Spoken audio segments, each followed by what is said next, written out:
It's such an honor to have the opportunity to speak here, to speak on this stage, and also to speak about something that is so deep to all of our work.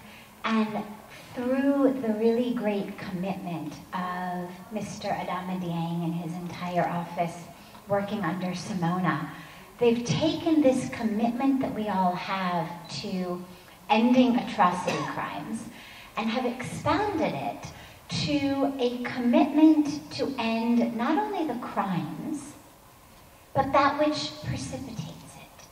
And when you ask what is so significant about it, to me, having the number of leaders, and Simona touched on this a little bit, but I wanted just to underscore it, because I've watched the plan of action now for the last few years, with the regional meetings, with the global launch in the United Nations, the scale of leaders who have come together from different religions, different regions of the world, coming together with their deep commitment to sign on to something that doesn't just say we are against atrocity crimes, but that says we are committed to preventing that which precipitates it.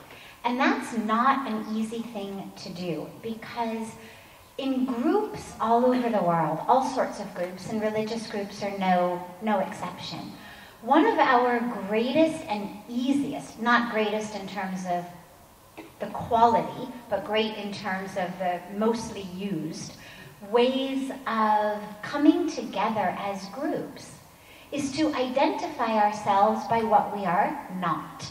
So we create a we by separating us from them. And this has been an age-old way of creating community.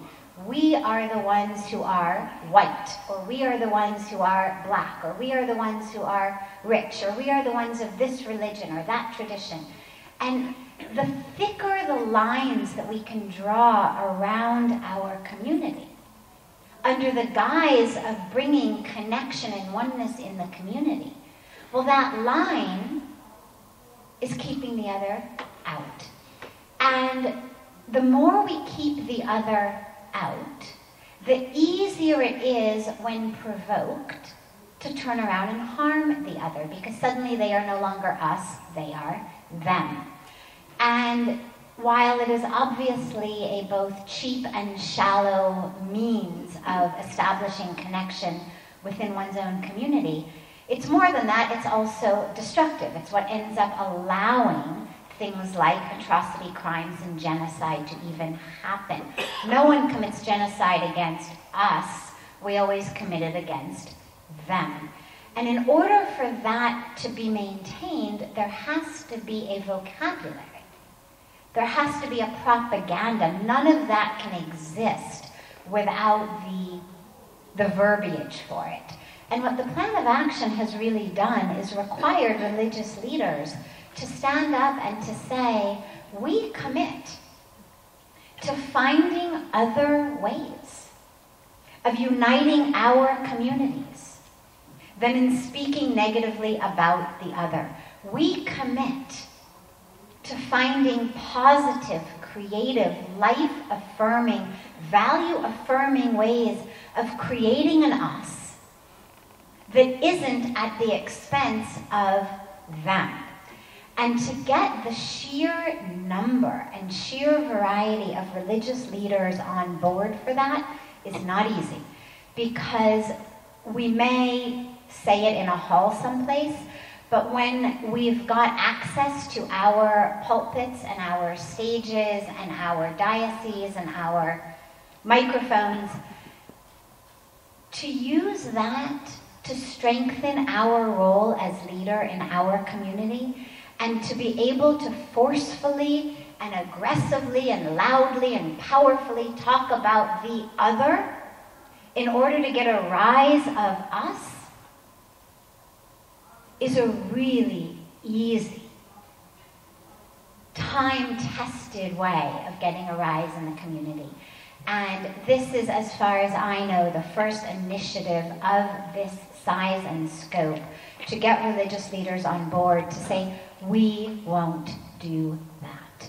And not only won't we do it, but we will use all of the influence and the impact and the tools in our hands to actually ensure that others don't do it, to ensure that there isn't a them about whom we speak negatively. And that's historic to me. And the last point that I wanted to mention about this is that with regard to education, because the plan of action is not just a 4-line declaration. Those of you who have seen it have seen that it's quite long. And it actually involves a lot of different aspects and sectors. And to get religious leaders and religious communities on board, that from our pulpits, from our stages, and in our education systems, and in our social media, and in all of our forms of communication, we will ensure that there is never any of this kind of speech is fantastic and historic. And with really deep gratitude to the Office of Genocide Prevention and the Responsibility to Protect for doing this. And do I have about 30 more seconds? Is that... The last point I also wanted to mention about this being significant and special is the right to freedom of speech.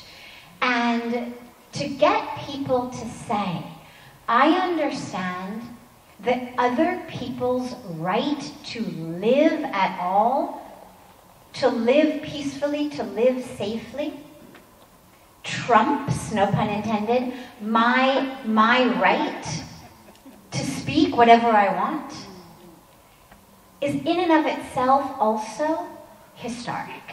Because we hold on to our right to free speech and we use it as an excuse for almost everything. Well, I have the right to free speech.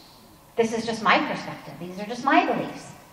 We have freedom of speech. I mean, I can't tell you how many times that gets thrown around as the excuse for what I have just said that may be absolutely inappropriate, that may be provocative, that may incite violence.